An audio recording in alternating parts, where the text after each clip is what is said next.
ডাল ভরা আলুর এই রেসিপি বানালে পরিবারের সবাই খেয়ে খুব খুশি হবে।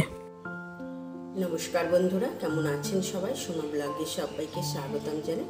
আজ বানাবো ডাল ভরা একটি আলুর রেসিপি। তাহলে চলুন সঙ্গে থাকুন, ভিডিওটি দেখতে থাকুন। প্রথমেই আলুগুলোকে খোসা ছাড়িয়ে নিয়েছি।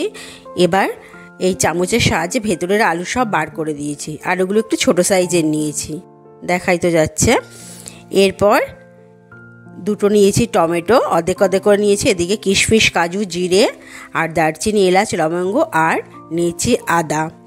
এবার তেলের পরে অল্প তেল দিয়েছি। তেলের পরে দিয়ে দিলাম টমেটো দুটো, দিয়ে দিয়েছি। এবার দিয়ে দেবো অল্প করে জল, যাতে লেগে না যায়।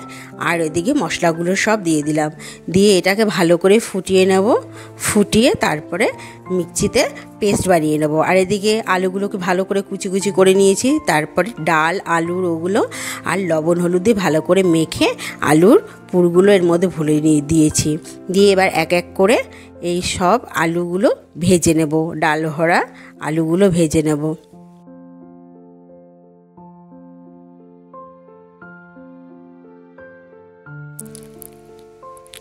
সবগুলো আলু দিয়ে দিয়েছি। এবার এক এক করে উল্টে দেব ভাজার জন্য। দুপাশ ভাজা হয়ে যাবে ভালো করে। এবার ভাজা হয়ে গেছে, সবগুলো আলু এবার ভাজা হয়ে গেছে। এবার আবার আরেকটু উল্টে দিচ্ছি। দিয়ে আলুগুলো এবার সব আমি তুলে নেব।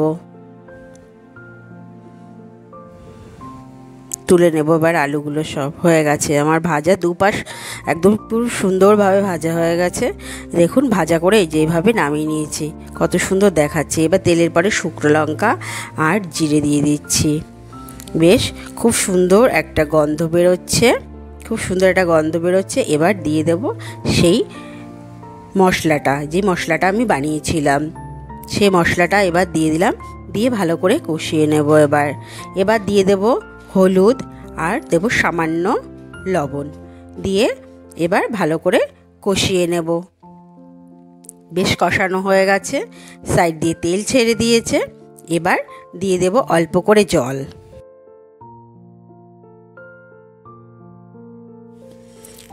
দিয়ে দিচ্ছি। এবার ঝোল ফোটার অপেক্ষায়। বেশ ঝোল ফুটে উঠেছে। এবার সবগুলো আলু দিয়ে দেব।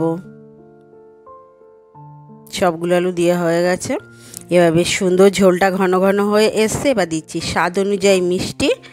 এবার দিয়ে দেব গরম মশলা।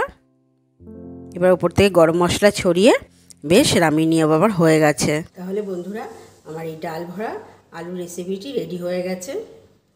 আপনারাও এরকম বাড়িতে ট্রাই করবেন আর আমাকে কমেন্ট করে জানাবেন যে খেতে কেমন হয়েছে।